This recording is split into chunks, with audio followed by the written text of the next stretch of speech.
Hi అండి. ఎప్పుడు చేసే ఎగ్ ఫ్రైడ్ రైస్ కాకుండా ఇలా వెరైటీగా బేబీ కార్న్తో అయితే ఫ్రైడ్ రైస్ అయితే చేయండి. పిల్లలు చాలా ఇష్టంగా తింటారు.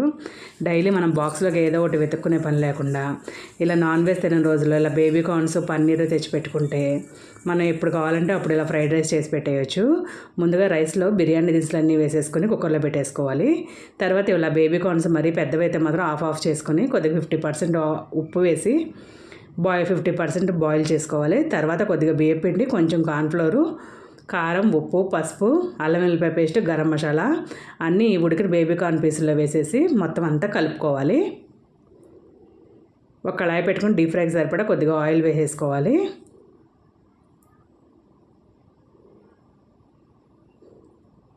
ఇవన్నీ ఒక్కొక్కటి అలాగా చక్కగా మొత్తం అంతా బేబీ కార్న్స్కి పట్టేలాగా మసాలా అంతా కలుపుకోవాలి.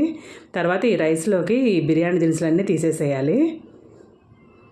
ఆ రైస్ మొత్తం ఒక జల్ల గిన్నెలో పెట్టేసుకుని ఆరబెట్టేసుకుంటే మనకు ఫ్రైడ్ రైస్ పొడి పొడిలాడుతూ అయితే వస్తుంది. తర్వాత ఇవి కలిపిన మిశ్రమాన్నింటిని ఒక్కొక్కటిగా చక్కగా పునుగుల్లాగా అలా వేసేసుకోవాలి. వేసేసుకుని తీసి పక్కన పెట్టుకున్న తర్వాత కొద్దిగా ఆయిల్ వేసుకుని ఉల్లిపాయ, పచ్చిమిరపకాయ, క్యాప్సికమ్ వేసి వేయించుకొని ఈ బేబీ కార్న్స్ని మళ్ళీ హాఫ్ కట్ చేసుకోవాలి. కట్ చేసుకుంటే లోపలికి మసాలా బాగా వెళ్తుంది. కట్ చేసుకుని కొద్దిగా ఉప్పు కారం ఏమైనా తగ్గిందేమో చూసుకొని ఉప్పు కారం అయితే వేసేసుకుని ఫైనల్గా కొత్తిమీర, మసాలా పొడి వేసుకుని దీనిలోకి మనం పొడి పొడిలాడుతూ పెట్టుకున్నాం కదా పక్కన రైస్, ఆ రైస్ వేసేసుకుని కలిపేసుకోవటమే.